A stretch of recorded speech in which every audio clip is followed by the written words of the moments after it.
আজকের রেসিপিটা তাদের জন্য যারা প্রথমবার দুধ পুলি বানাতে যাচ্ছে, মনে এই ভয় নিয়ে যে পুলিগুলো ফেটে না যায়, বা তাদের জন্য যাদের দুধ পুলি বানাতে গেলেই এই পুলি ফেটে যাওয়া বা গলে যাওয়ার একটা প্রবলেম চলে আসে।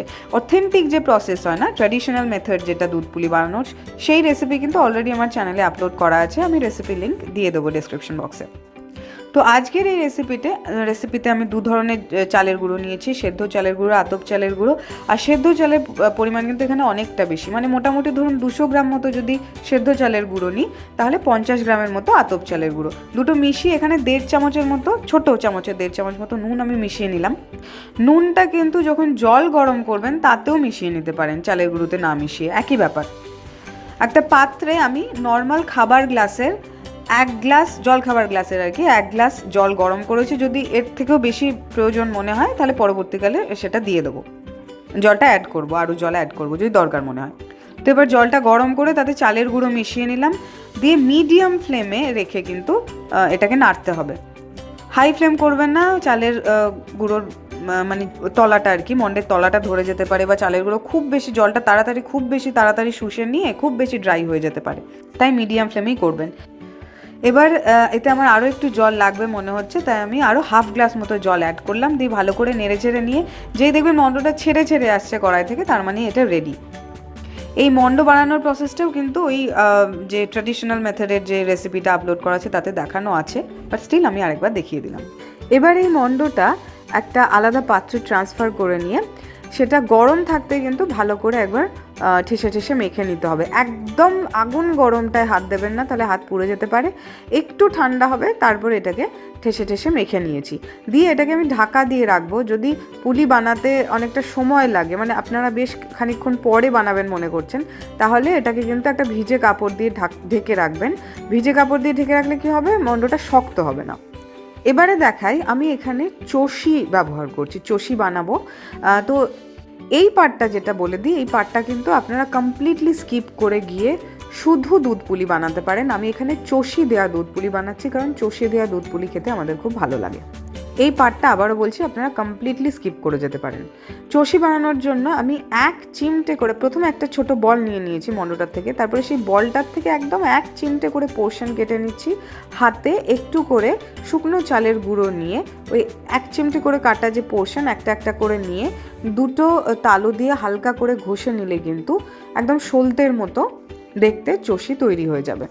আমি যে সাইজটা দেখাচ্ছি একদম এই রকমই চষিগুলো করবেন। এর থেকে আরও বেশি সরু করলে কী হয়, অনেক সময় দুধে নাড়তে নাড়তে চষিগুলো খুব তাড়াতাড়ি ভেঙে যায়, গলে যায়। ঠিক আছে, চষিগুলো হয়ে গেল। এবারে দুধ পুলির যে পুলি, সেটার পুরটা তৈরি করে নেব। তার জন্য কড়াইয়ে আমি নিয়ে নিয়েছি 200 গ্রাম মতো খোয়া ক্ষীর, খেজুর গুড়ের পাটালি। এবার পাটালিটার পরিমাণ কতটা দেবেন, আপনারা কীরকম মিষ্টি খেতে চাইছেন সে অনুযায়ী দেবেন। আর এর সাথে আমি নিয়ে নিয়েছি ওই ছোট্ট একটা চায়ের কাপের মাপের 2 কাপের মতো দুধ, দিয়ে এবার এই পুরো ব্যাপারটাকে মিডিয়াম ফ্লেমে রেখে নাড়তে থাকবো। সব কিছু মানে খোয়া পাটালি সব একসাথে মিশে বেশ থকথকে একটা ব্যাপার হবে।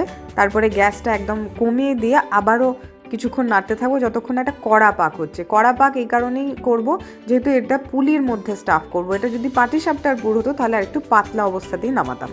এবারে পুলিগুলো গড়ে নিতে হবে, তার জন্য অল্প একটু করে ঘি হাতে মাখিয়ে নিচ্ছি, আর একটুখানি করে পোর্শন, ছোট একটা করে বলের মতো পোর্শন মন্ডটার থেকে, চালের মন্ডটার থেকে নিয়ে গোল গোল করে বেশ ঘুরিয়ে ঘুরিয়ে একটা বাটির মতো করে তার মধ্যে একটু করে যে পুরটা তৈরি করে রেখেছি সেই একটু করে পুর ভরে চারপাশটা ভালো করে মুড়ে দুটো সাইড হাত দিয়ে হালকা চেপে চেপে ঘুরিয়ে নিলেই দেখবেন একদম সুন্দর পুলি তৈরি হয়ে গেছে।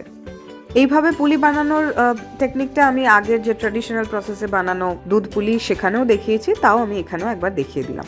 এইভাবে সবকটা পুলি গড়ে নিলাম। তারপর আমাদের দুধ পুলির দুধটাকে রেডি করতে হবে। এখানে বলি, এখানে কিন্তু এই রেসিপিতে খুব কম পরিমাণ দুধেই কিন্তু দুধ পুলি হয়ে যাবে। আমি 500 ml দুধে এটা বানাবো। ট্র্যাডিশনাল প্রসেসে কি হয়, প্রায় 1 লিটারের কাছাকাছি দুধ লাগবে, সেটাকে অনেকক্ষণ ধরে নেড়ে নেড়ে গাঢ় করতে হবে, এরকম ব্যাপার আছে। এখানে কিন্তু সেটার দরকার পড়বে না।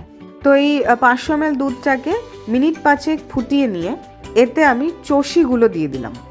চষিগুলো দিয়ে বেশ হালকা হাতে নাড়বেন, খুব জোরে জোরে নাড়বেন না, হালকা হাতে নেড়ে চেড়ে নিয়ে গ্যাসের ফ্লেম মিডিয়াম রেখে এটাকে এইভাবেই ছেড়ে দিলাম। চষিগুলো দেওয়ার পরে খুব বেশি নাড়াচাড়া করার দরকার নেই, জাস্ট এরকম মিডিয়াম ফ্লেমেই গরম দুধটার মধ্যে দিয়ে এরকম মিডিয়াম ফ্লেমেই এটাকে রেখে দেবেন কিছুক্ষণ। এরপর পুলিগুলোকে সেদ্ধ করে নেব। পুলিগুলোকে কিন্তু আলাদা সেদ্ধ করছি, এখানেই এই রেসিপিটা ট্র্যাডিশনাল রেসিপিটার থেকে আলাদা।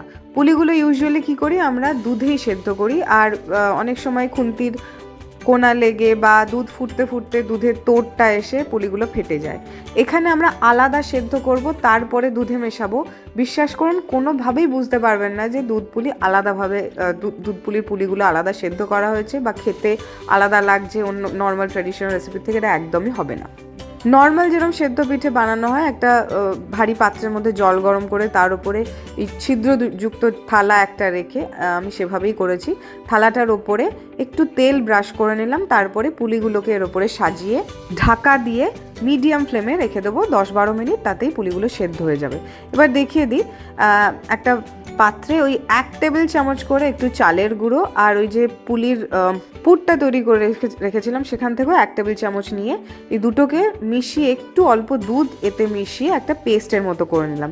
এটা এবারে দুধ পুলি যে দুধটা তার মধ্যে অ্যাড করব, যেহেতু আমি একটু ক্ষীর টেক্সচার চাইছি। আমরা এরকমই দুধ পুলি খেতে পছন্দ করি। আপনারা যদি ঝোল ঝোল পছন্দ করেন তাহলে এই পার্টটা কিন্তু একদম স্কিপ করে যাবেন। এই চাল আর ক্ষীরের পেস্টটা দেওয়ার সাথে সাথেই দেখবেন দুধটা ঘন হতে শুরু করেছে, একদম খুব তাড়াতাড়ি ঘন হয়ে যাবে। আর ঘন হওয়ার সাথে সাথেই যে পুলিগুলো সেদ্ধ করে রাখা রয়েছে সেই সেদ্ধ পুলিগুলো ডাইরেক্ট এই ঘন দুধটার মধ্যে দিয়ে দেবো। পুলিগুলো দিয়ে 3 থেকে 4 মিনিট ফুটিয়েই গ্যাসটা অফ করে এবারে খেজুর গুড়ের পাটালি মিশিয়ে নেব। পাটালির পরিমাণটা আপনারা যেরকম মিষ্টি খেতে পছন্দ করবেন সেই অনুযায়ী দেবেন। পাটালি গুড়টা কিন্তু অবভিয়াসলি গ্যাসের ফ্লেম অফ করে তারপরে দেবেন, গুড় দিয়ে কিন্তু ফোটাবেন না।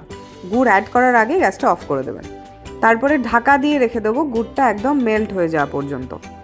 তারপর ঢাকা খুলে পুরো দুধ পুলিটা আর একবার ভালো করে নেড়ে চেড়ে নিলেই একদম রেডি সার্ভ করার জন্য। এইভাবে বানালে পুলি একটাও ফাটবে না, অথচ টেস্টেও কোনো কম্প্রোমাইজ করতে হবে না, একদম অথেন্টিক দুধ পুলির মতোই কিন্তু খেতে লাগবে। চষিগুলোও দেখুন একদম গোটা গোটা আছে, কোনোভাবেই ভাঙেনি গলেনি, কিচ্ছু হয়নি। এইভাবে দুধ পুলি করলে কিন্তু খেতে ভীষণ ভালো হবে আর পুলিগুলো একদম ঠিক থাকবে। আশা করি আপনাদের ভালো লাগলো। কেমন লাগলো অবশ্যই জানাবেন। সকলে ভালো থাকবেন। আজকে আসি, টাটা।